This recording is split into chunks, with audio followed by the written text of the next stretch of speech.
Bacalah, sebutlah dengan nama Tuhan yang menciptakan segala kejadian di dunia. Bacalah, tulislah dengan pena wahyu yang diutuskan, risalah kebenaran untuk insan. Seluruh kasihnya telah Dia curahkan tulus suci mengisi ruang hati. Bagai dalam dingin rindu berdakapan, dengan kata syahdu kasih mesra bersatu. Apa yang kau tahu? Apa yang kau tahu? Apa yang kau tahu? Apa yang kau tahu? Apa yang kau tahu? Bacalah, lihatlah dengan mata selami sanubari putaran panorama hidup ini.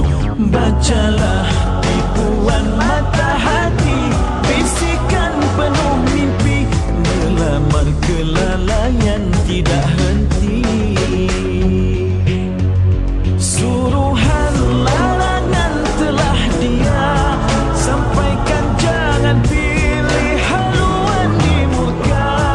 Kelak rebah diri, duka menangisi, tanpa belas kasih disiksa saban waktu. Apa yang kau tahu? Apa yang kau tahu? Apa yang kau tahu? Apa yang kau tahu? Apa yang kau tahu? Akhirat menggamit kisah silam, satu peristiwa Nabi bersendiri. Iqra diturunkan, Muhammad dikamalkan, tersuratlah sudah kalam dari Tuhan. Sekian kalinya detik waktu berlalu, apa terus berbakti untuk Dia, membalasi kasih syukur dengan nikmat. Amal yang bertambah, hikmahnya kan ketemu. Apa yang kau tahu? Apa yang kau tahu? Apa yang kau tahu?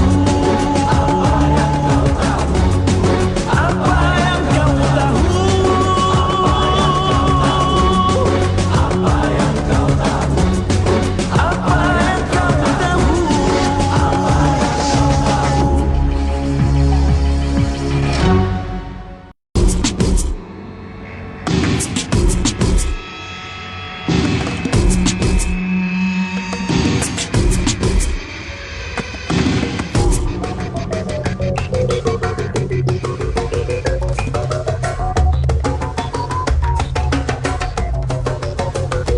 Bacalah, sebutlah dengan nama Tuhan yang menciptakan segala kejadian di dunia. Bacalah, tulislah dengan pena wahyu yang diutuskan, risalah kebenaran untuk insan. Seluruh kasihnya telah Dia curahkan tulus suci mengisi ruang hati. Bagai dalam dingin rindu berdakapan, dengan kata syahdu kasih mesra bersatu. Apa yang kau tahu? Apa yang kau tahu? Apa yang kau tahu? Apa yang kau tahu? Apa yang kau tahu? Bacalah, lihatlah dengan mata selami sanubari putaran panorama hidup ini. Bacalah tipuan mata hati, bisikan penuh mimpi, melamar kelalaian tidak henti. Suruhan larangan telah Dia sampaikan, jangan pilih haluan di muka. Kelak rebah diri, duka menangisi, tanpa belas kasih disiksa saban waktu. Apa yang kau tahu? Apa yang kau tahu?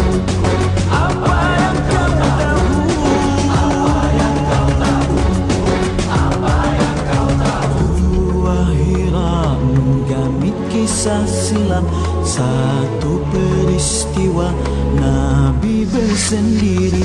Iqra diturunkan, Muhammad dikabarkan, tersuratlah sudah kalam dari Tuhan. Sekian kalinya detik waktu berlalu, apa terus berbakti untuk dia, membalasi kasih, syukur dengan nikmat, amal yang bertambah, hikmahnya kan ketemu. Apa yang kau tahu? Apa yang kau tahu? Apa yang kau tahu? Apa yang kau tahu? Apa yang kau tahu? Apa yang kau tahu?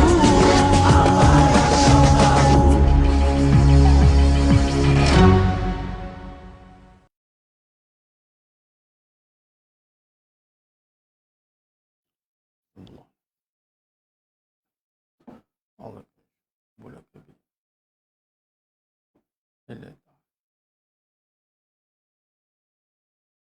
Astaghfirullahaladzim alazim.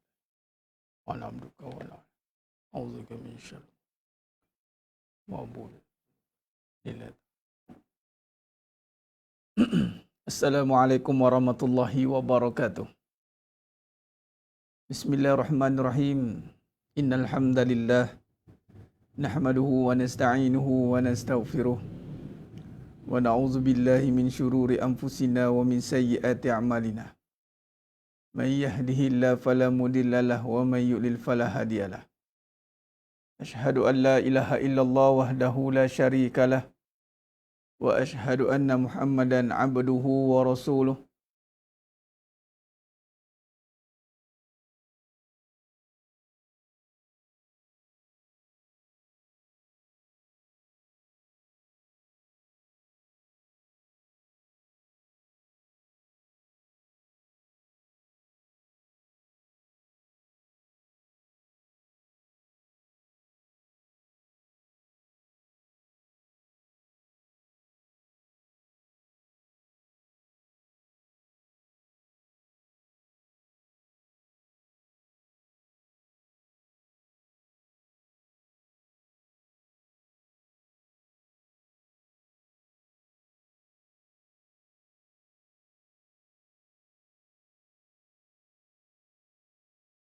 Subhanallah.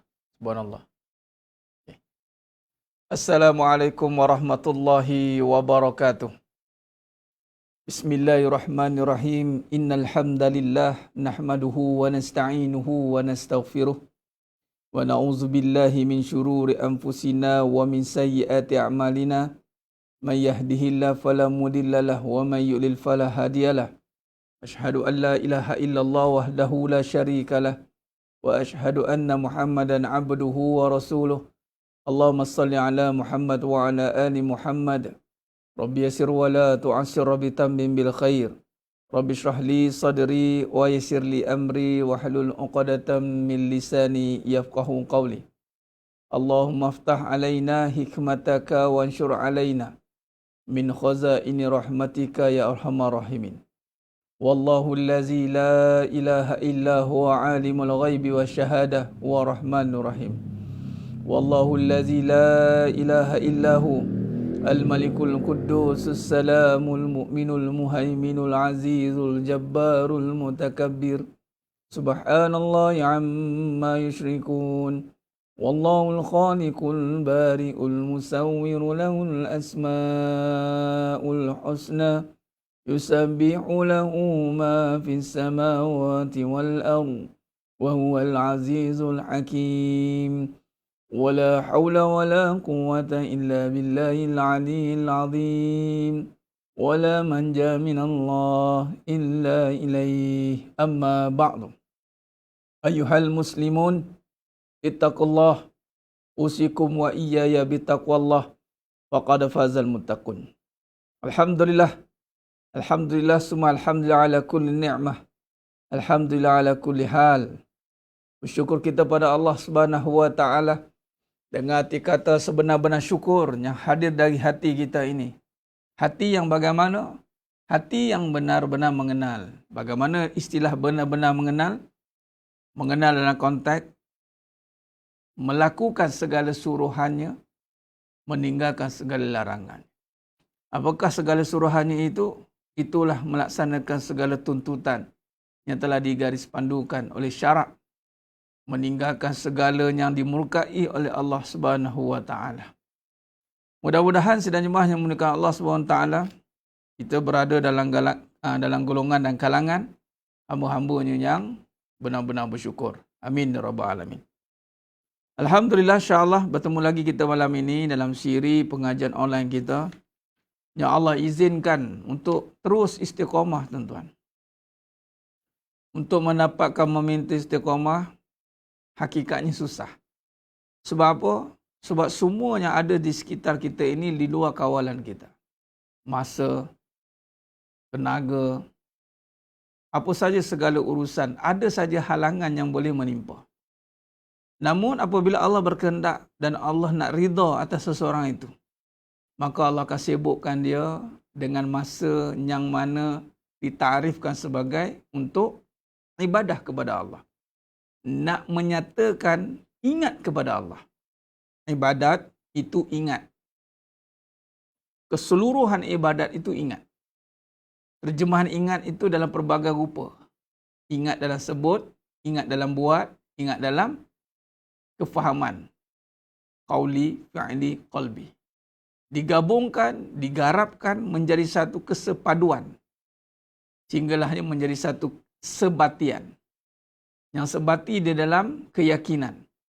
Ketika dia sebut, ketika dia melakukan, ketika dia memahamkan, maka semakinlah dia dekat dan semakin dia menikmati keyakinan dia itu.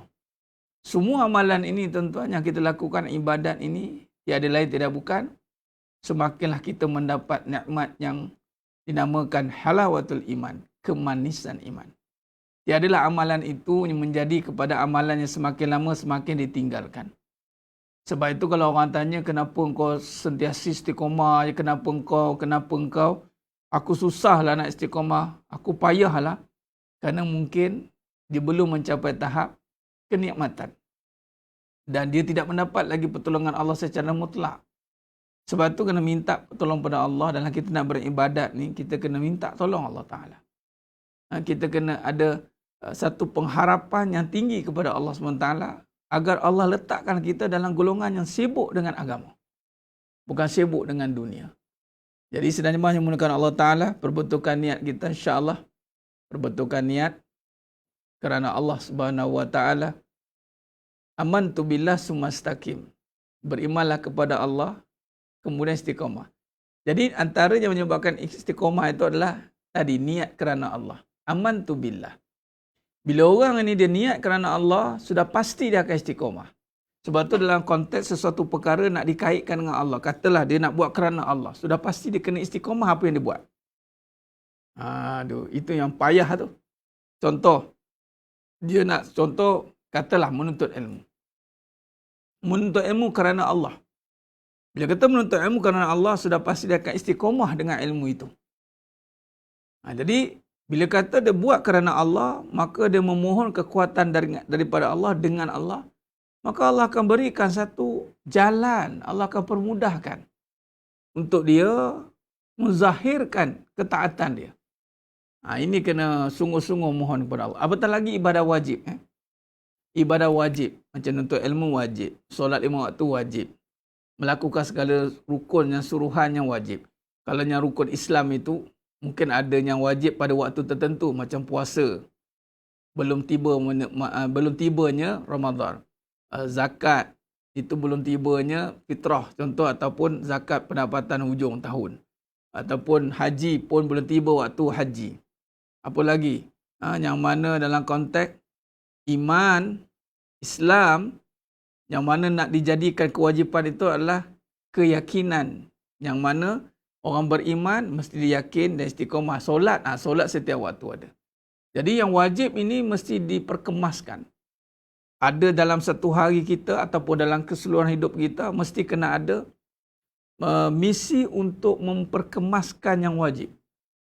Sebab tu alhamdulillah para penuntut Akademi Ratu Furqan dan penuntut sidang jemaah yang dimuliakan Allah SWT, para pejuang-pejuang kebenaran semua, yang mana menjadi niat sebagai penuntut, anda telah diletakkan dalam satu ibadat yang wajib. Yakni anda niat sebagai penuntut ilmu, talibul ilm. Maka bila niat sebagai penuntut ilmu, anda telah berada pada tahapan satu amalan yang mudah-mudahan dia menjadi satu catatan amal di buku amalan. Ada amalan yang mana berterusan menuntut ilmu. Amalan itu amalan yang wajib.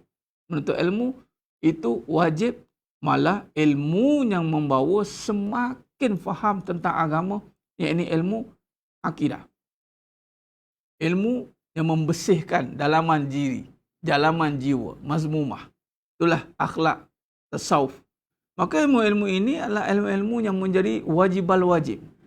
Kata Al-Imam Ghazali rahimahullah meletakkan ilmu untuk membersihkan diri, membersihkan hati, ilmu untuk meyakinkan ini akidah, itu adalah ilmu yang membawa kepada wajibal wajib. Wajib bagi segala kewajipan. Ada peluang, anda grab, anda rebut peluang, anda fastabiqul khairat, berkejar-kejar untuk mendapatkan kebaikan itu. Maka bila anda telah tetapkan diri anda untuk duduk di dalam jalan ketaatan dengan melakukan ibadat yang wajib, maka disitulah datangnya asbab pertolongan Allah Ta'ala. Sebab tu jangan terkejut, Ustaz, banyak perubahan lah Ustaz dalam hidup saya ni. Sebab apa ya? Sebab anda dah mula serius dengan yang wajib. Mungkin dulu mungkinlah buat juga yang wajib, tapi tak ada serius. Semakin anda meletakkan satu, dia panggil kesungguhan, satu tekad dan azam untuk memperkemas yang wajib, terutama memperkemas, aku mulai hari ini aku nak azam, nak bagi jazam akidah, azam. Maka bila azam begitu, tentu anda bila niat nak mengukuhkan akidah, maka tengok nanti perubahan dalam hidup. Sebab seluruh kehidupan ini semuanya fan, binasa. Seluruh kehidupan keliling ini semuanya mati. Yang hidup itu hanya Allah. Bila anda makin menguatkan kehidupan kepada yang maha menghidupkan, maka sudah pasti yang mati ini juga akan hidup. Yang mana yang jalan-jalan yang dikeliling ini, jalan-jalan yang mati. Jalan mati, kan? Sifat dunia itu mati. Allah berfirman dalam surah Baqarah 28. Kaifa takfuruna billahi wa kuntum amwat. Kaifa takfuruna billahi wa kuntum amwatan fa ahyakum summa yumitukum summa yuhyikum summa ilaihi turja'un. Bagaimana kamu boleh kufur dengan aku sedangkan kamu mati sebelum ini? Nampak tidak? Jadi anda jangan pelik bila kali ini apa saja aral melintang, apa saja permasalahan yang mendatang, anda tenang dalam menghadapi permasalahan itu. Kenapa? Kerana anda kini semakin kuat, semakin serius kepada untuk mengukuhkan keyakinan kepada Allah. Hidup semakin dekat kepada yang menghidupkan. Maka bila kita semakin dekat kepada yang menghidupkan, maka yang mati tadi ini turut hidup. Ibarat makin dekat dengan sumber, makin sekat dengan sumber, maka yang mati ini turut mendapat kesannya. Mungkin dulu jauh daripada sumber, ni sumber contoh. Dekat dengan yang mati, dekat dengan dunia, masa habis dengan harta, masa habis dengan manusia. Maka menyebabkan kematian, jalan buntu. Jalan buntu lah Ustaz. Saya tak jumpa titik temu lah. Jenuh nak menyelesaikan, tak jumpa-jumpa jalan. Allahu Akbar. Baik. Allahumma salli ala Muhammad wa ala ali Muhammad. Okay. Maka bila makin dekat kembali kepada puncanya, maka semua tadi, keliling yang mati ni akan hidup. Sebab apa? Sebab kita kembali kepada punca. Itu kata kembalilah. Kan? Dan hidupnya sebenar adalah selepas ini. Sebab tu bila kita mati, inna lillah, kembali kepada Allah, wa inna ilaihi raji'un. Kata Sayyidina Ali bin Abi Talib karamallahu wajhah. Kebanyakan manusia itu tidur. Kebanyakan manusia itu tidur. Dia akan bangun selepas dia mati. Jadi maknanya, bila kita nanti mati, kita akan nampaknya hidup yang kekal. Dah tak ada kematian dah lepas pada tu. Allahumma salli ala Muhammad wa ala ali Muhammad. Sekarang kita duduk dengan yang mati. Sebab tu cara kita nak keluar daripada situasi kehidupan yang mati ni, yang mati akal, yang mati tak tahu nak buat apa dah Ustaz, maka kembalilah kepada yang hidup. Tajuk kita pada malam ini adalah menguasai akal dengan zikrullah. Tuan-tuan sedang jemaah yang mulia Allah Ta'ala, mungkin di kalangan kita ataupun sahabat-sahabat kita ataupun saudara mara kita ataupun rakan taulan kita, siapa-siapalah yang mungkin, atau kita sendiri yang mungkin kadang-kadang berhadapan dengan kehidupan kita sampai mati akal. Tak tahu nak buat apa lah Ustaz. Mati akal tuan-tuan. Saya tak tahu apa lah Ustaz. Dia sampai mati akal tuan-tuan. Bermakna apa? Sepatutnya itulah nak belajar tentang yang menghidupkan akal kembali. Sebab tu kalau kita berhadapan dengan situasi yang bagus, sebab tu bagus diuji dengan kesusahan. Sebab bila kesusahan itu akan menghidupkan kembali perkara yang sepatutnya. Apa dia? Ini akal. Dia sebenarnya susah ni, dia akan menggerakkan akal. Tapi akal yang mana? Akal yang mana? Inilah akal yang membawa kembali kepada jalan keluar daripada setiap kebuntuan. Apa akal itu? Akal yang dikuasai dengan zikrullah. Wa man yattaqillaha yaj'al lahu makhraja. Wa man yattaqillaha yaj'al lahu makhraja. Siapa yang bertakwa akan diberi jalan keluar. Dapat ilham. Berderu-deru keluar. Datang satu demi satu ilham. Dengan apa? Takwa. Bila kita niat nak memahami zikrullah, maka itu telah pergi pada jalan takwa. Itu sudah pergi pada jalan takwa. Jadi makna sebab itu kadang-kadang tuan-tuan, bila berhadapan dengan masalah, berbagai kemelut kehidupan dunia ini, masalah keluarga, masalah anak, masalah isteri, masalah suami. Kadang-kadang saya baca kan, Allah berjela-jela kadang-kadang tu masalah, kita baca, menung kita sekejap Allah. Kita boleh bercerita, kita boleh bagi tip, kita boleh bagi nasihat. Tapi adakah akal dia hidup untuk mendengar nasihat kita? Tu. Sebab tu kadang-kadang tuan-tuan, Allahumma salli ala Muhammad wa ala ali. Anda semua yang menonton pada malam ini, tabarakallah. Moga-moga Allah bukakan pintu hati dan akal yang menjadi tajam dan cerdas dengan zikrullah itu. Anda boleh tangkap. Anda boleh tangkap setiap baik-baik kalam yang datang itu dengan jiwa yang hidup. Akal yang tajam. Kadang-kadang orang dia tidak boleh tangkap macam tadi soalan. Macam mana tu dengan zikrullah tu? Mana belum tangkap lah tu. Tidak faham bagaimana dengan zikrullah. Sebab tu ada datang duduk dalam kelas ni. Bagus lah tu. Kadang-kadang yang dilihat itu masalah. Contoh masalah isteri. Masalah itu macam mana nak didik suami isteri dengan zikrullah. Maksudnya masih nampak isteri. Tak nampak zikrullah. Zikrullah bermaksud ingat Allah. Dia ingat isteri, ingat masalah isteri, ingat isteri ada apa, isteri ada duit, isteri ada dudukan, isteri ada, lalu mengada isteri tu. Isteri ada duit, aku tak ada duit. Isteri ada kedudukan, aku tak ada kedudukan. Isteri ada rupa, aku tak ada rupa. Isteri ada, aku tak ada. Dia tak nampak Allah ada. Sebab tu dalam konteks, dalam zikrullah ni tuan-tuan, yakni ingat Allah. Ingat bermula dengan memahami, menyelami, menghayati, melihat akan sifat-sifat kebesarannya, tanda-tanda kekuasaannya. Sebagai contoh, saya mengambil contoh perkataan ada. Ada ni tuan-tuan dalam konteks, kalau pengajian sifat 20, itu wujud. Yang pertama, ada. Hari ini tanpa sedar, tanpa kita hayati, salah laku dalam perkataan ada dipergunakan pada benda memang dalam sudut zahirnya ada, tetapi permasalahannya berlaku begini. Saya ada, okey contoh. Saya ada isteri yang berjawatan, saya ada isteri yang berkedudukan, saya ada isteri yang ada duit, saya ada isteri, saya ada. Isteri pun sambut, betul bang, saya ada itu, saya ada ini. Nampak? Berkisar ada pada benda. Ada pada benda. Ada pada benda. Lala sekali, yang ada benda. Yang tiada Allah.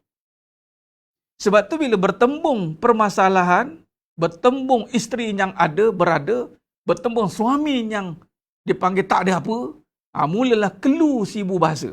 Sebab ada ini telah menguasai kehidupan dia. Akal buntu. Buntu nak cakap dengan isteri yang ada harta ni. Takut tak tahu nak cakap apa. Biar mati laku.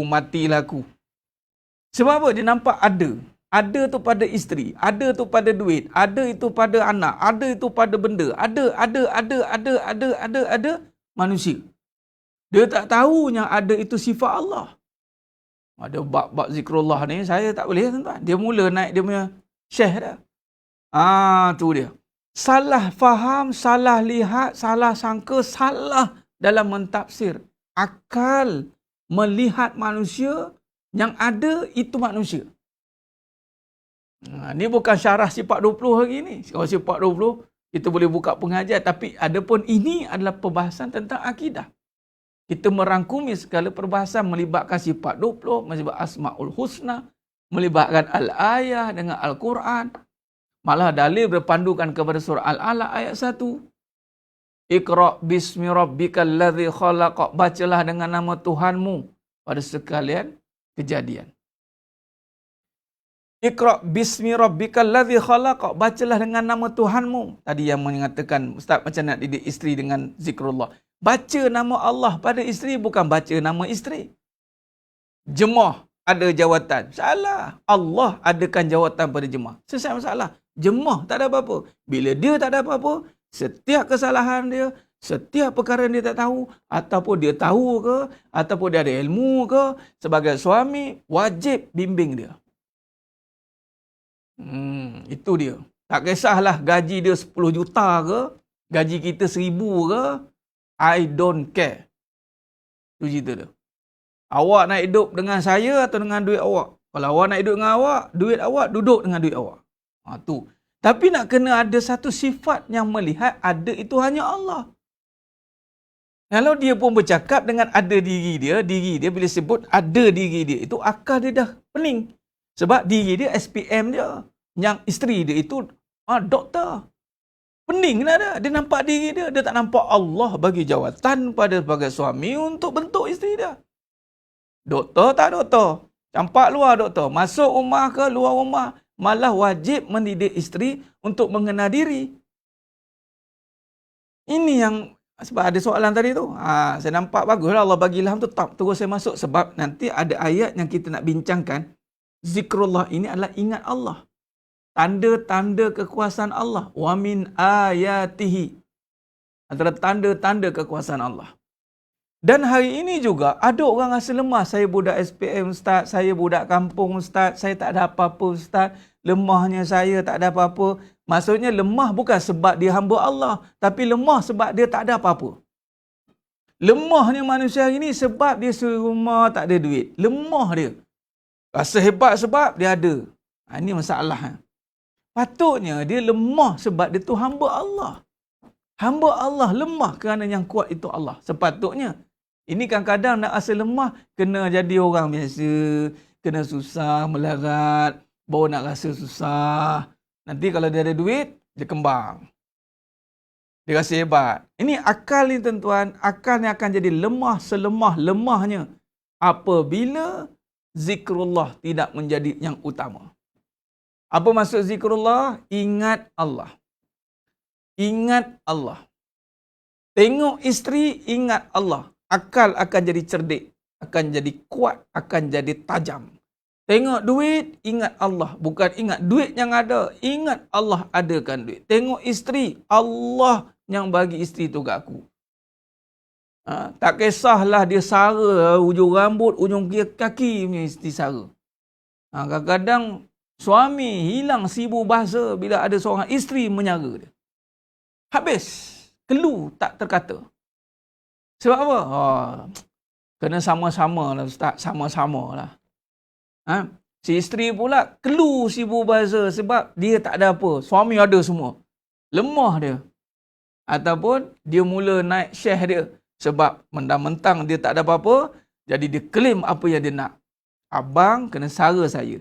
Abang dah ambil saya macam ni, saya dah labur diri saya dekat abang, saya tak buat apa-apa, saya tumpu dekat abang, abang sia-siakan saya.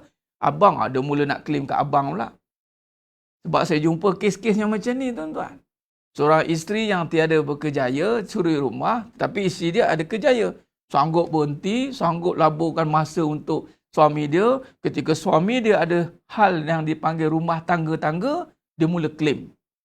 Saya, hidup saya, duduk rumah, saya jaga semua abang punya urusan, saya jaga anak-anak abang, saya, suami pun terdiam. Alamak, kata isteri aku ni, sekarang tak berasap pula dapur orang, sekarang tak berasap pula. Apa ni? Ini yang berlaku. Allahumma salli ala Muhammad wa ala ali Muhammad.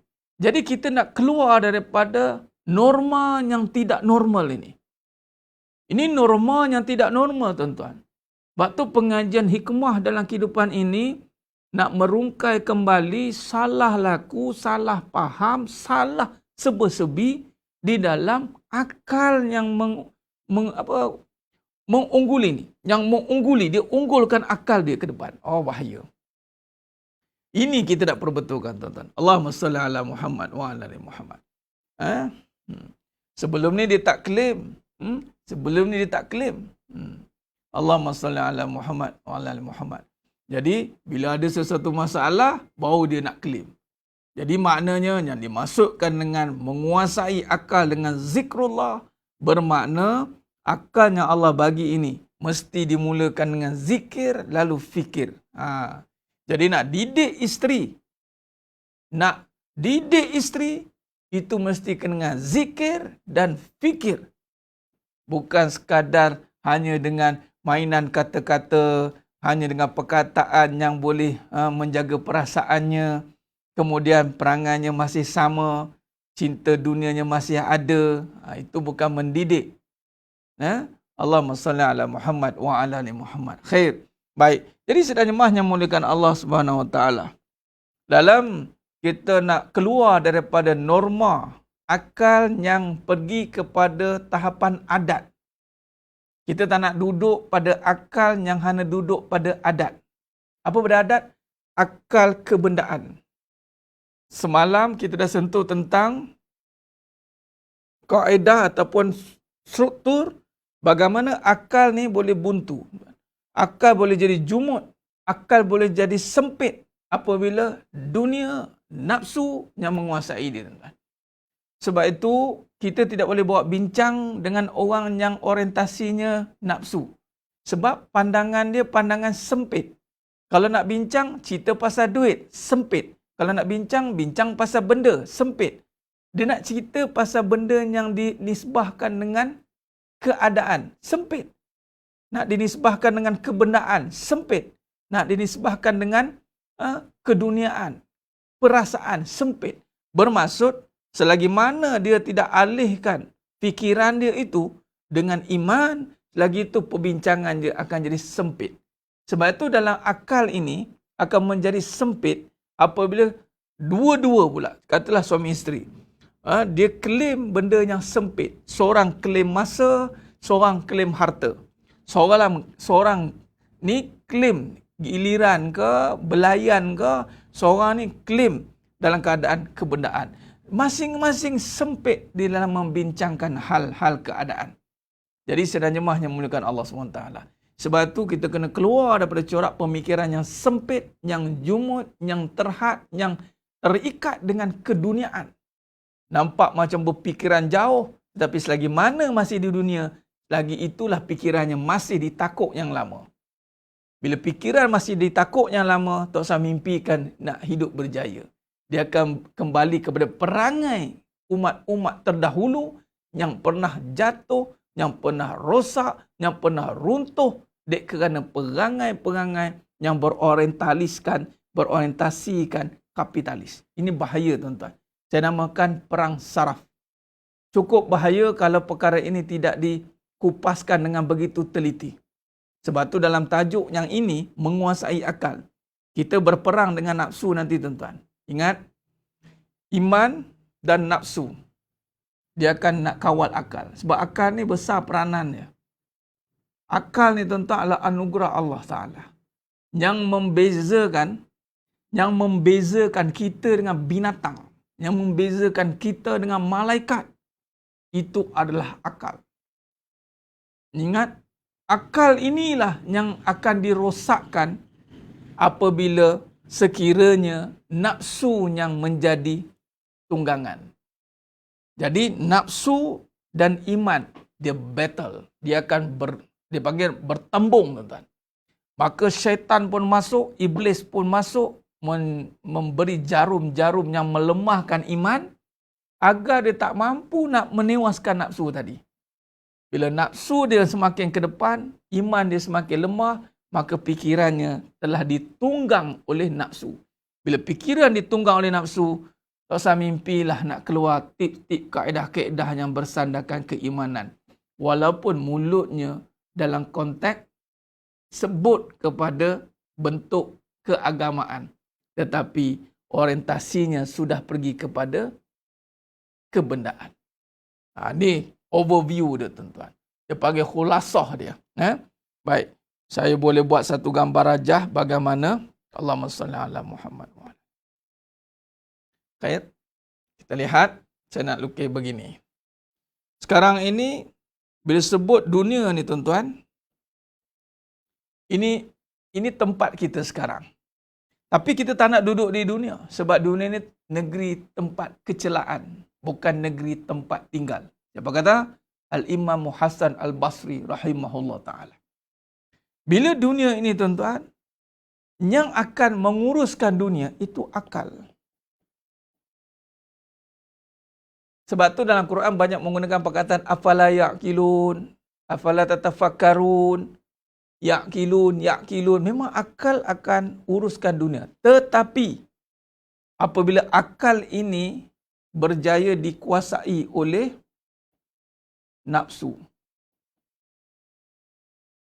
maka perbincangan dunia akan menjadi buntu. Habis. Jadi sidang jemaah yang muliakan Allah SWT, kita buat ulang kaji, tak apa, ulang banyak kali, biar faham, biar melekat. Fazakir fa inna zikra tanfa'ul mu'minin. Kita ulang banyak kali, tak apa, supaya kita jelas faham dia panggil susu jalur ini. Sekarang kita nak uruskan dunia ni tuan-tuan. Memang akal. Allah tak jadikan dunia ni untuk binatang tuan-tuan. Tak. Allah tak jadikan dunia untuk malaikat. Tak. Allah tak jadikan dunia untuk pokok-pokok. Tak. Tapi Allah jadikan dunia untuk manusia. Jadi antara ciri manusia ni dia ada akal lah. Ciri manusia berakal. Itu ciri manusia. Dunia memang Allah jadikan untuk manusia. Allazi ya ayyuhan nas u'budu rabbakumul ladzi khalaqakum wal ladzina min qablikum la'allakum tattaqun. Allazi ja'ala lakumul arda firasyan was samaa'a binaa'a. Al-Baqarah ayat 22. Bila kata akal ni yang akan jadi main juga. Dia dunia akal lah. Dunia akal. Sebab tu, bila kata urus dunia dengan jiwa ni orang tak terima. Okey, baik. Tapi, apabila dia urus dunia dengan jiwa, akalnya akan menguasai dunia. Tapi bila nafsu yang menguasai akal, maka dunianya akan jadi buntu. Keliru. Okay, saya cerita ciri dulu ya. Apabila nafsu menguasai akal. Mungkin kita tak boleh nak, ini bukan nafsu ni. Akan ada cuba orang yang menafikan, ini bukan nafsu. Okey. Caranya adalah, bagaimana kita tahu benda tu nafsu ke tidak? Kaedahnya, apabila dia menjadikan nafsu sebagai sandaran dalam dia berfikir, walaupun dia sebut agama tuan-tuan, sebut ni sebab tu dah akhirat nanti mulut tertutup, mulut tak bunyi. Yang menjawab setiap persoalan di akhirat, di alam barzah, bukan mulut tapi amal. Sebab tu orang boleh bercakap tapi belum tentu percakapan dia berorientasikan iman, belum tentu. Jadi orang boleh cakap guna akal. Guna akal memang bercakap guna akal, tapi dia punya pun nasihat dia pun nasihat nafsu. Baik, katalah berkahwin. Saya ambil contoh kahwin. Dia kata bukan sebab nafsu, sebab agama. Baik. Kalau betul kahwin dia sebab agama, maka dia tidak akan berada dalam kebuntuan. Sebab nafsu ni, nak tahu dia ni orientasi nafsu, dia akan buntu, dia akan stuck. Sama juga dengan berniaga. Saya tak ikut nafsu Ustaz, saya tak ikut nafsu. Baik, kalau awak tak ikut nafsu, jangan buntu. Kalau buntu dia tuan-tuan, maknanya ikut nafsu. Sebab nafsu, penghujungnya buntu. Sebab dead end, jalan mati. Tuan-tuan, jalan mati. Dunia ni memang jalan mati. Stuck, berhenti, stuck terus. Sebab tu, bila kata nafsu, buntu. Saya buntulah Ustaz, rumah tangga saya. Orientasi nafsu. Kelirulah Ustaz, nafsu. Apa lagi? Terburu-buru. Terburu-buru. Nafsu. Ada lagi, haru biru. Tu haru biru. Nampak macam ada akal kan? Ni akal ni. Ni nampak macam akal. Tetapi di belakang akal ni nafsu. Di belakang akal ni nafsu. Apa yang berlaku? Walaupun nampak macam cerdik, namun akhirnya jadi buntu. Kalau dia tak buntu pun, katalah dia berjaya keluar. Dia akan masuk dari satu sifat. Keliru. Masuk lagi satu sifat. Ajilah. Terburu-buru.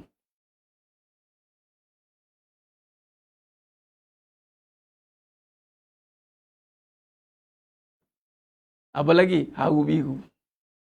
Haru biru. Dia. Dia guna akal. Semua orang guna akal. Tapi orientasinya mana? Baik. Sekiranya adalah elemen salah satu ataupun semua, buntu. Buntulah Ustaz. Nafsu. Sekelirulah Ustaz. Nafsu. Terburu-buru. Nafsu. Haru biru. Nafsu. Allahu Akbar. Ni cara dia. Ni cara nak kena pasti ni. Sebab tu tiada istilah buntu. Wa may yattaqillaha yaj'al lahu makhraja. Yang menguasai akal dengan iman. Zikrullah nanti saya pecahkan nanti. Saya nak cerita dulu situasinya. Yakni kesan apabila iman yang menguasai akal. Daripada buntu, dia berubah menjadi jalan keluar. Ada jalan keluar. Ada jalan. Surah At-Talaq tadi. Pasti ada jalan keluar. Keliru, dia akan dapat keyakinan. Dia akan nampak furqan. Dia boleh membezakan. Bila keliru, dia akan ada jalan keyakinan. Dia tak keliru, dia tetap pendirian. Dia tak keliru dah, dia tetap wasabbit aqdamakum. Tetap pendirian dia. Akal dia tak berubah. Ini kejap-kejap ubah akal lah, berubah fikiran. Biasa tak? Kejap-kejap berubah fikiran. Kejap-kejap ubah fikiran. Sebab keliru. Dia kalau dah hukum ni, ikut agama, ikut Allah, tak keliru dah. Dia sebab nafsu kan. Tapi bila kata iman menguasai, dia akan tetap. Cakaplah macam mana pun. Bila iman dah menguasai, dia akan jalan keluar. Akal dia akan mendapat ilham. Ilham. Jalan keluar. Subhanallah. Tetap pendirian dia. Orang cakap macam mana? Kamu jemaah. Kamu jemaah.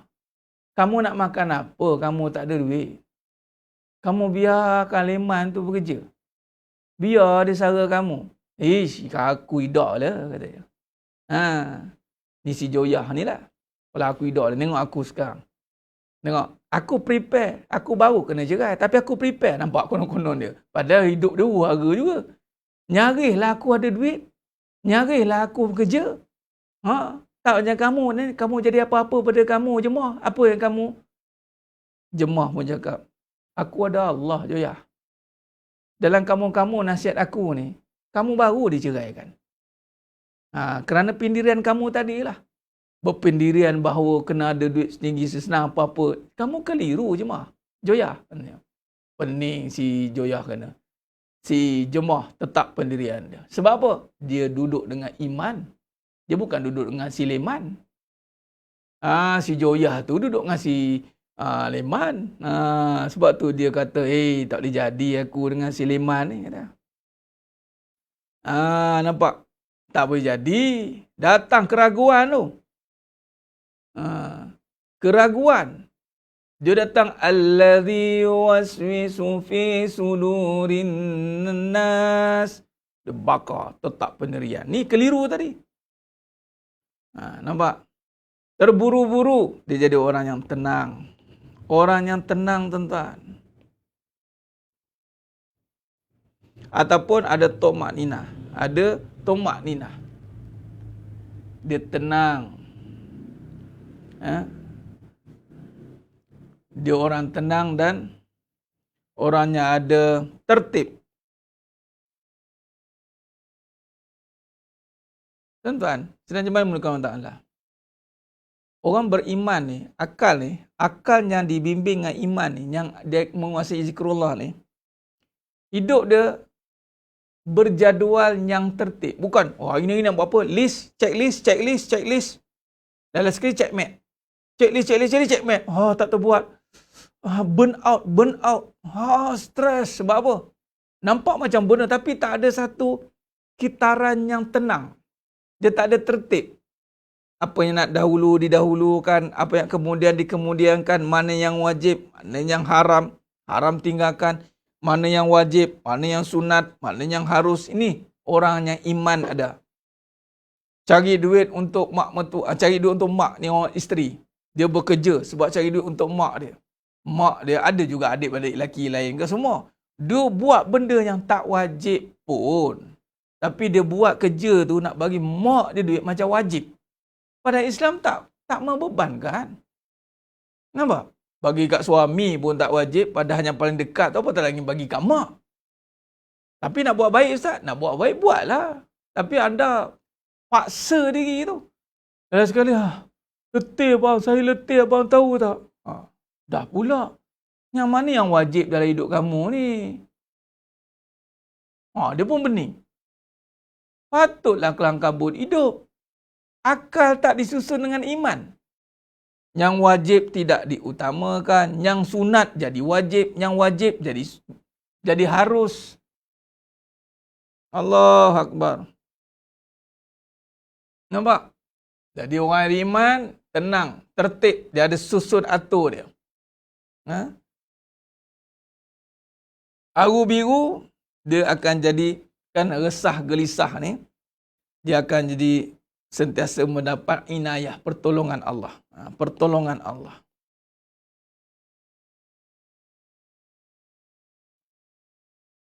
Nasta'in. Dia panggil pertolongan Allah. Allah akan tolong. Bila Allah tolong, dia takkan jadi kelang kabut.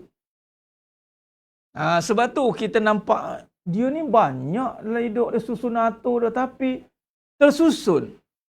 Berlaku elok dia semua tu. Sebab pertolongan Allah. Tak jadi haru biru. Sebab apa? Dia dapat nasta'in, pertolongan Allah. Dipermudahkan. Ayatnya dipermudahkan.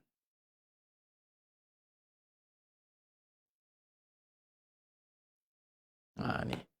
Jadi kalau kita lihat sidang jemaah yang muliakan Allah Ta'ala, ni nafsu punya orientasi, tetap akal, masih sama.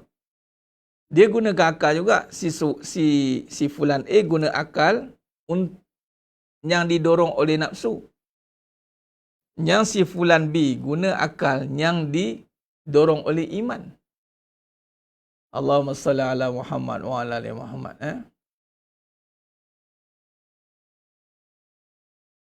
Dia tak ada istilah,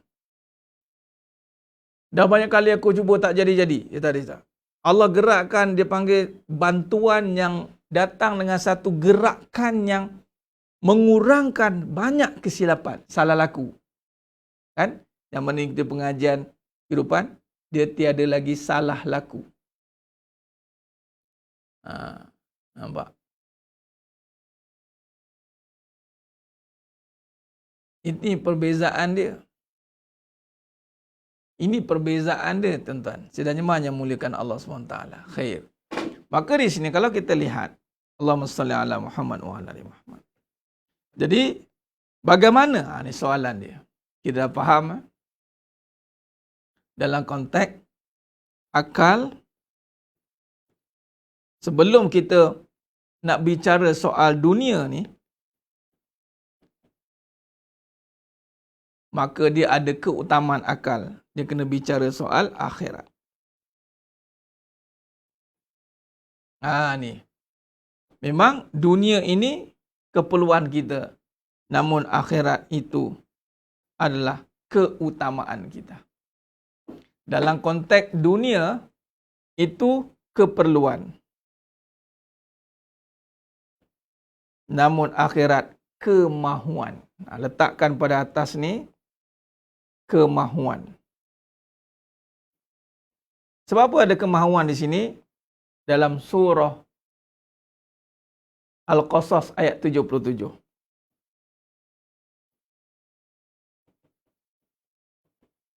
Wabtaghi fima ataqallahu ad-daral akhirah. Kejarlah. Dia bila sebut wabtaghi, kejar. Bila kejar dia kena ada kemahuan. Wabtaghi fima ataqallahu ad-daral akhirah. Jadi, yang nak diletakkan upaya, sedaya upaya, itu pada akhirat. Sebab akhirat tak nampak, belum pasti dapat.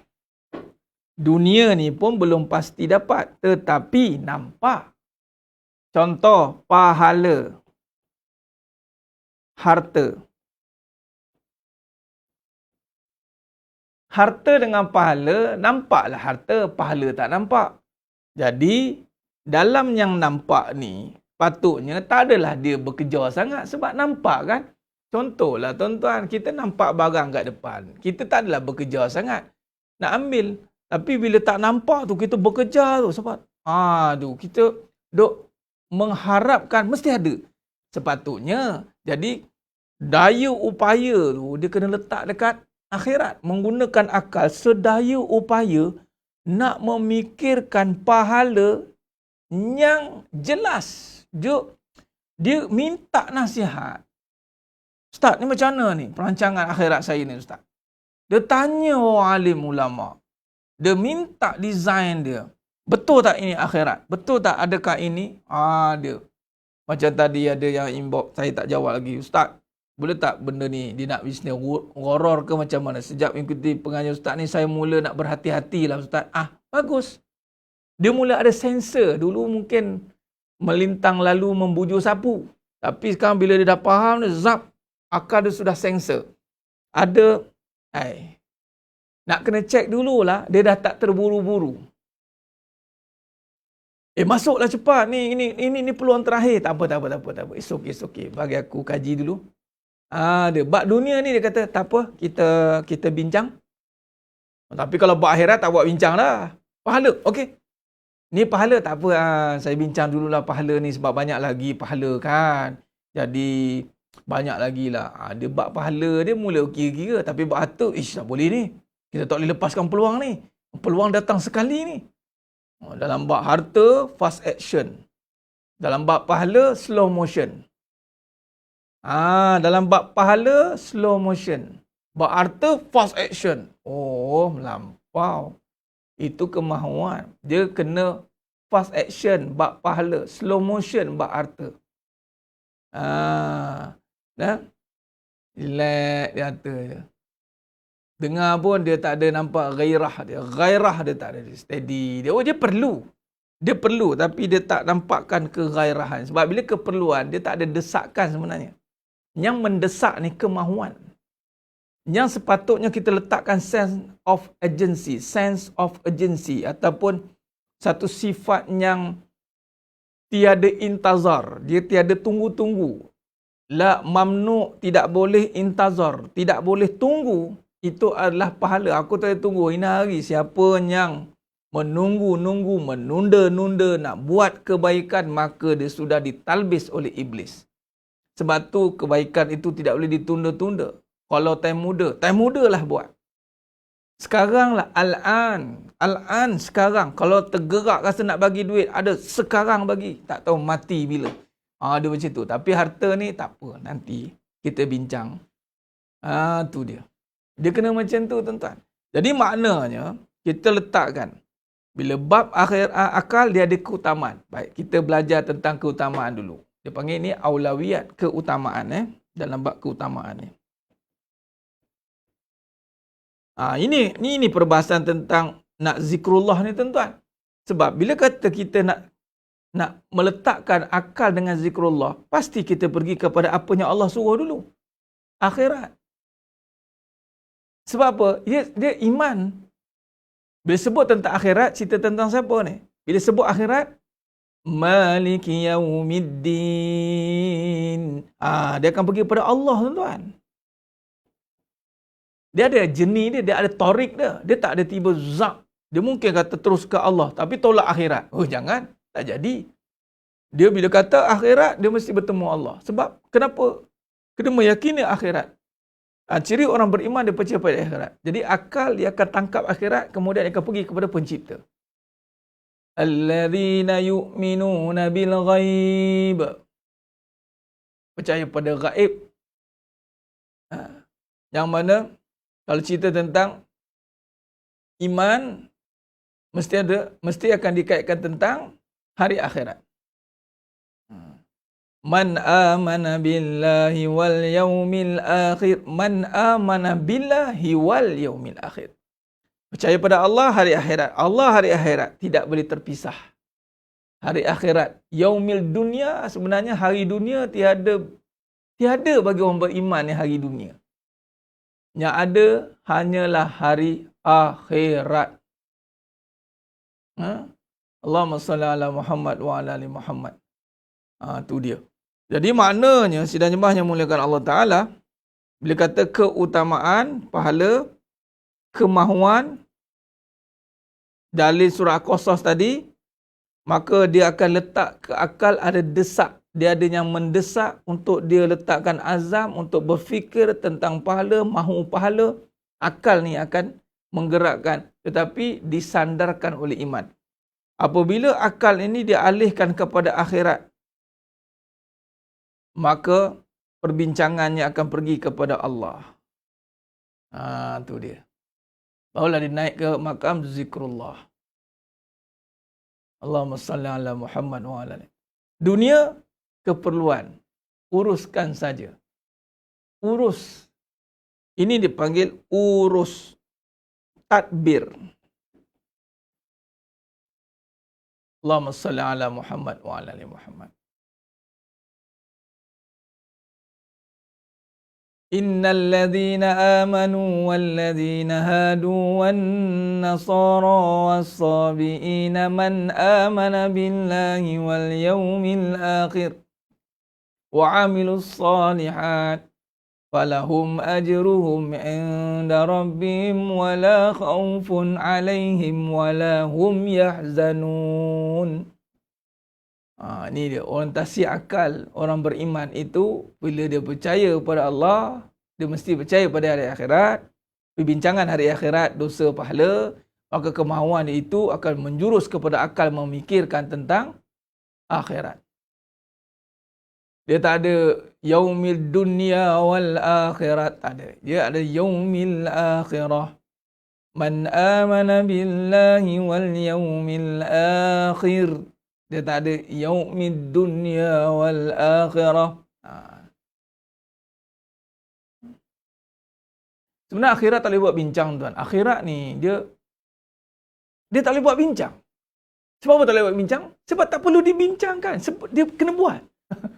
Dunia kena bincang. Kita kena bincang. Kita bincang. Akhirat, dengar pahala dia. Allah, dia dengar dia sensitif dengan benda-benda tu, dia terus. Okey. Pahala, insya-Allah. Tuan, ini ada pelaburan pahala dia. Okey. Saya dengar bab pahala ni, saya sensitif sikit. Saya seronoklah pahala ni mana, ya. Okay, tuan, ini menjanjikan satu pelaburan tindakan perancangan pahala, tuan, ya. Okay, saya tengah rangkakan untuk pahala yang tak putus-putus. Ini anak suka. Dia tak, pahala ni tidak. Tidak ada, pahala jangan cerita lah. Diam-diam. Nak cerita harta. Pahala ni cerita macam, rasa macam kesalahan besar betul. Lepas tu nak masuk talbis pula. Jangan, nanti riak pula. Dalam macam tu, keluar page riak apa hari ni. Tu yang ngarut tu. Kan? Dia buat pahala kan cerita terang-terang. Dia kena bagi tahu. Okey, sekarang perancangan tindakan pahala. Pahala, ni strategi. Betul? Allahumma salli ala Muhammad wa ala ali Muhammad. Khair. Baik. Jadi, tadbir. Dunia, tadbir. Urus saja. Yang kita nak bincang, keutamaan adalah akhirat. Jadi, atau dalam bahasanya, akhirat minded. Biasa kan ada tulis tu, akhirat minded, pemikiran akhirat.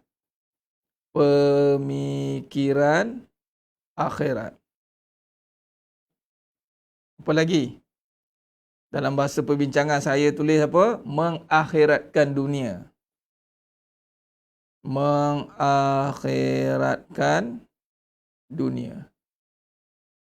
Baik.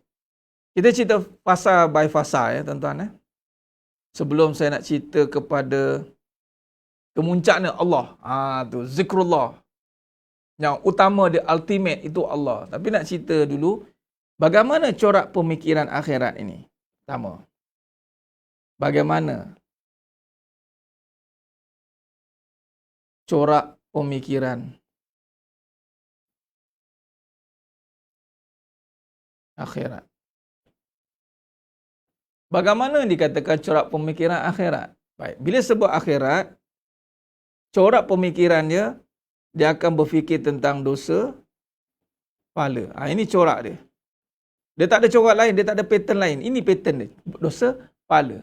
Dosa, pahala. Fikiran dia, ini boleh pahala tak?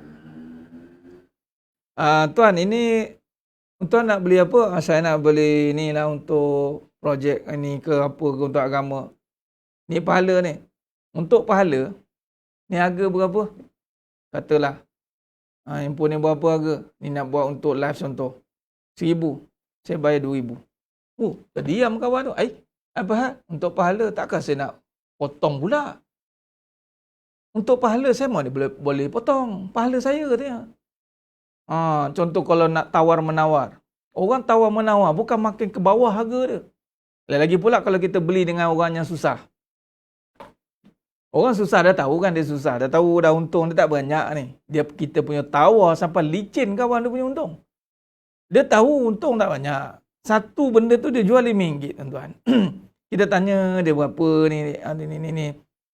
Kita saja tawar. Ni pakcik tawar lagi boleh? Berapa ni? RM5 jual. Okeylah, pakcik tawar RM10. Terkejut kawan. RM10 aja. Dia kalau berjual beli dengan orang yang susah, kita tahu dia susah, kita kena tawar lagi tinggi. Sebab kita fikir pahala bukan fikir duit kita. Apatah lagi untuk contoh keluarga. Ni baru kata kadang-kadang dia nak dengar tu tak tahan tu. Sebab tu mula-mula tu kita pancung dulu. Ni belum apa-apa lagi bagi yang terbaik untuk keluarga, bagi yang terbaik. Dosa pahala tak fikir, dia tahu nak bagi keluarga terbaik sebab nak sukakan suami, nak sukakan isteri, supaya isteri dengar cakap. Itu je. Cuba fikir pahala. Kalau fikir pahala macam ni, Kalau fikir pahala, nak bagi kat isteri, bagi kat anak-anak, takkan bagi yang biasa-biasa. Bagi yang terbaik. Tuan-tuan, dalam kitab Syama'il Muhammadiyah, nanti selang-selang nanti saya nak cerita sikit bab Syama'il sikit. Bab yang terbaik ni. Nabi SAW, bab pedang, tuan-tuan. Pedang, Nabi ada 9 pedang. Dan Nabi punya pedang ditempa dan tempah pada tukang pedang yang terbaik pada waktu itu. Nabi tak pakai biasa-biasa. Cuma sekarang kita bila terbaik ni mahal harganya. Tak ada, Nabi pakai kasut kulit, tuan-tuan. Kasut kulit bertutup. Mana ada PVC, PU ni. PU tak ada. Tapi Ustaz, PVC Ustaz, kalau nak beli yang kulit 300 ke atas. Kalau tanya tu mana? Tapi bila fikir, ni kasut yang kuat gimana? Pergi masjid. Pergi masjid berkira berapa? Bayar, tuan-tuan. Berapa harga? 300? 600 saya bayar. Kalau ada duit lebih lah. Kalau tak ada, tak bayar lah lebih. Ini ada lebih. Ini yang duit lebih tu kan kena kedekut pula. Lagi dia potong lagi tu. Saya meniaga Saya tahu untung berapa tahu. Oh, dia potong kawan tu. Ni bukan akhirat minded. Ni bukan pemikiran akhirat. Pemikiran akhirat, dia fikir untung pahala. Tak ada rugi punya. Wal asr innal insana lafi khusr illa allazina amanu. Beli yang terbaik. Ni mana zuhud. Zuhud, anda jangan ingat zuhud dia ada zuhud syariat, ada zuhud hakikat. Adapun zuhud itu adalah dia tak terikat dengan harta, dia tak terikat dengan harga dunia, dia terikat dengan pahala. Ni RM, ini pahala. Bila benda itu membawa kepada pahala, RM ini akan dikorbankan. Dia tak kisah, dia tak terikat dengan RM ni. Nak beli untuk apa ni? Kita nak beli untuk dakwah lah, okey. Korbankan duit untuk pahala. Itu zuhud. Ini diingat zuhud tak ada duit. Dah. Zuhud ni dia korbankan duit dia untuk pahala. Selamba je. Tu zuhud. Dia korbankan duit untuk pahala dengan selamba. Ni tak ada duit itu zuhud. Tapi berkira juga bab pahala. Ni Jumaat kan dah boleh pergi masjid. Kan? Dia termasuk 50 tuan. Dia tunggu jumpa JK. Nak minta baki sebab ikhlas RM10 dia. RM40 nak minta baki. Tu dia. Nampak? Sebab tu kita tuan-tuan kena ajar diri kita berfikiran pahala ni. Nak tahu pahala nampak tidak? Mestilah tengok pada syariat.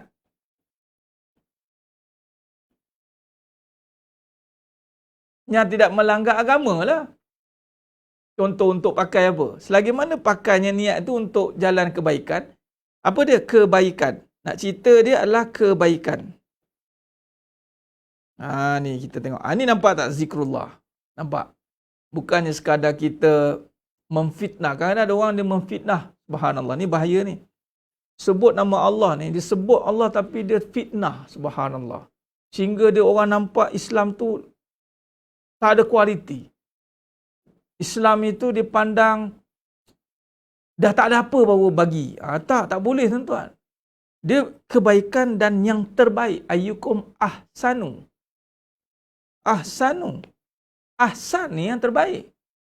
Jadi bila yang ada kebaikan, maka bagi yang terbaik. Itu pahala. Zuhud korbankan duit untuk pahala. Tambah lagi dengan selamba. Itu dia. Dia korban duit dengan pahala, pensan 3 hari pun tak jadi juga. Ni korbankan duit untuk pahala dengan selamba. Tambah tu. Dengan selamba dia. Tawar lagi. Up lagi tinggi. Tu. Ini sahabat buat. Ini Sayyidina Osman bin Affan radhiyallahu anhu buat. Sampai Yahudi tu terkebil-kebil. Dia ni siapa? Nampak? Dia tawar 8,000 dinar.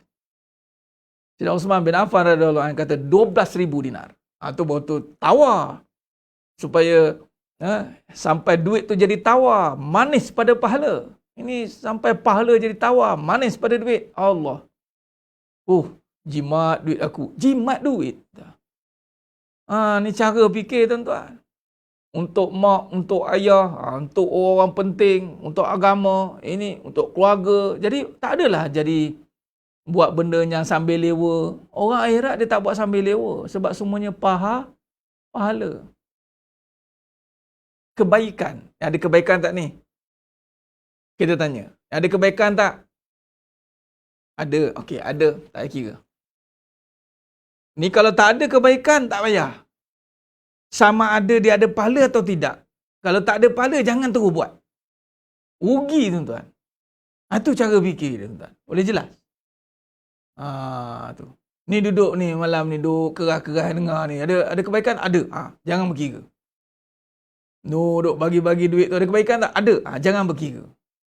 Berapa ada, bagi. Bukan yang suruh paksa, tidak. Jangan berkira, itu saja. Berapa ada, bagi. Jangan berkira, itu saja. Bukan sampai bagi sampai terseksa. Itu tak boleh. Kan? Sebab belum makam awliya lagi. Bukan makam wali, makam kuali lagi. Memang terseksa, Ustaz. Ni maksudnya, jangan berkira bagi apa yang ada, bagi je. Sebab apa? Kebaikan. Kebaikan. Bila kebaikan, jangan berkira, tuan. Jangan berkira. Ini akhirat minded, pemikiran akhirat ni, bagaimana corak pemikiran akhirat, dosa pahala. Dia berfikir dia dosa pahala. Dosa pahala. Dosa pahala. Itu dia fikir. Dosa ni. Awak buat ni dosa ni. Isteri cakap. Ini cara tadi yang bertanya tadi. Macam nak didik isteri zikrullah, ingatkan dosa pahala. Tak kisahlah awak ada duit ke apa ke. Awak ada duit banyak, tapi pahala macam mana? Tanya ingatkan dia. Jangan takut-takut. Allahumma salli ala Muhammad wa ala ali Muhammad. Bentuk pemikiran pahala. Pahala minded. Lantaklah orang kata, boy, pahala dia sekarang. Lantak, biarlah. Bukan kau nak bagi pahala kat aku. Pahala kena usaha sendiri. Pahala kena usaha sendiri. Anda kadang-kadang biasa kita ditanamkan harta kena usaha sendiri. Ya, siapa nak bagi duit kat kita senang-senang. Macam tu orang cakap. Siapa nak bagi pahala kat kita senang-senang. Baik. The more you give, the more you get tu boleh tentu juga tu kaedah tu. Sebab the more you give tapi dalam hati masih ada benda. Kadang-kadang tak get kan. The more you ikhlas, the more you get. Tu maksud dia. The more you ikhlas, the more you get. Ingat, jangan the more you give je. Give bagi banyak-banyak. No. Ubah statement itu. Kali ni malam ni kita ubah. Ni akhirat minded. Bukan the more you give, the more you get. Sebab ada orang dia tulis give dia banyak, get dia kosong. Siap ungkit lagi. Dah puas saya bagi gini. Dia punya list dia. Betul contoh isteri. Allah uji dengan suami yang mungkin susah, mungkin ini. Kan? The more you give, more dah lah. Sepatutnya awak yang tanggung, tapi saya yang tanggung. Dah lah awak sepatutnya ni, saya yang ini. Dah lah awak begini-gini, awak nak ajar saya. Tahu tak saya ni, dia kira hancur semua pahala. Hancur. Sebab tu ramai mana-mana isteri yang buat the more you give, kemudian the more you suffer, maka tak ikhlas. Nasiblah. Sebab pemberian bukan bergantung pada banyak. Ikhlas. The more you ikhlas, the more you puas. Ikhlas dia bagi. Tapi kalau ikhlas bagi 10 juta, puasnya 10 juta tu bagi. Contoh. Tu. Itu nama orang akhirat oriented. Ini suara tunggu masa dia. Abang jangan je. Dia bagi tu, abang jangan buat pasal. Abang jangan. Dia nampak macam okey. Sekali suami buat perangai, dia ungkit semua. Habis pahala. Sia-sia. Sia-sia. Sama dengan lelaki pun. Datang minded. Minded. Jangan harap pada lelaki. Nanti lelaki ungkit. Kau ingat apa? Aku ni apa? Cok duit. Habis. Habis pahala. Sebab apa? Nampak diri. Habis tu sebab keakuan. Ungkit. Keluar semua. Aku tanggung kau. Aku bagi ni. Aku ni. Kau. Mula. The more you give. Kalau ikut the more you give. Laki lagi give banyak. Kalau ikut kan. Tu dia. Jadi bukan give benda. Give ikhlas kita ni. Kita mampu tak bagi keikhlasan kalau tak ada ikhlas? Macam mana nak bagi ikhlas tapi ikhlas pun tak ada? Nampak tidak? Habis sebab tu pahala ni, Allahu Akbar. Subhanallah, payah nak jaga pahala ni. Sebab pencurinya banyak. Dan tak nampak pula tu. Duit pun kita nak jaga kelang kabut. Tuan-tuan, sudah jumpa muka Ta'ala. Nak kita tahu ya? Duit, harta, manusia. Macam tadi saya tengah hari tadi pergi ke seksyen 24. Tengah-tengah tunggu dekat traffic light tu, 2 kontena datang. Zap, dia punya escort polis, saya rasa dekat 10 biji kereta polis. Dia punya escort tu, saya kira-kira agak 2 kontena ni bilion rasanya. Bilion lah. Dan 10 biji. Semua kereta-kereta Volvo, kereta ini, yang kereta polis yang rasa bukan biasa-biasa punya tu. Yang escort raja tu. Zap, tengok. Sebab apa? Ada nilai duit. Dia akan menjadi musuh bagi manusia. Manusia akan nampak duit. Tapi anda tahu pahala bagi siapa? Iblis. Tak nak jaga? Tak nak ada bodyguard? Biar je pahala gitu. Sia-sia. Iblis lagi licik pada manusia. Manusia pun adalah dia punya kebodohan dia juga tu. Kena tangkap. Iblis tak kena tangkap kan? Polis, manusia kena tangkap. Curi harta kena tangkap kan? Iblis tak kena tangkap. Sampai kiamat tak kena tangkap. Dah lah tak kena tangkap. Tak dipersalahkan pula tu. Kita kurang-kurang kena curi duit atau kita report polis makin tinggi nilai harta tu. Ada pula insurans claim. Pahala tak ada insurans. Harta kontena tadi itu. 2 kontena. Ada insurans, anything happen, ada insurans cover. Kalau harta dua kontena itu, Allahumma salli ala Muhammad. Kalau harga 2 kontena itu, bilion-bilion, mesti dia cover sekali ganda. Tapi pahala, siapa nak cover? Muflis, dia Nabi kata, muflis akhirat. Iblis dah lah mencuri, lepas tu tak didakwa. Tak tahu? I don't know katanya. I don't know. Kau yang nak buat sendiri katanya. Kau dah akal tu lah akal tak nak ngaji hakikat kehidupan, tak nak ngaji lisanul haq. Aku akalkan kau. Pada muka katanya. Aku bagi nasihat dia. Bukankah ini lebih baik? Dia bagi nasihat. Kita sebab jahil punya pasal, maka termakanlah nasihat si iblis ni. Kau jangan bagi muka sangat dekat suami kau tu. Kau jangan bagi muka sangat. Mula betul. Iblis masuk jarum. Halus jarum dia. Dah lah tak kena tangkap. Tak dipersalahkan. Kita sibuk nak marah si iblis. Iblis relax dia. Dia buat jahat minta izin. Sebab tu maksudnya pahala ni. Pahala ni senang dia. Senang dihilang. Boleh jadi debu bertebangan. Apatah lagi syirik. Sebab tu iblis dia akan pergi kepada dosa hat-trick. Dosa hat-trick. Apa dosa yang dia buat hancur pahala? Syirik. Jadi syirik adalah agenda utama. Baik, kenapa dalam rumah tangga iblis menang besar? Sebab dalam rumah tangga lah banyak berlaku syirik. Iblis makan besar rumah tangganya, memang. Dan lagi yang bergaduh. Masing-masing keakuan. Masing-masing keakuan, tuan-tuan. Rumah tangga yang telah digodam oleh iblis, dia telah masukkan racun keakuan, maka hancurlah pahala.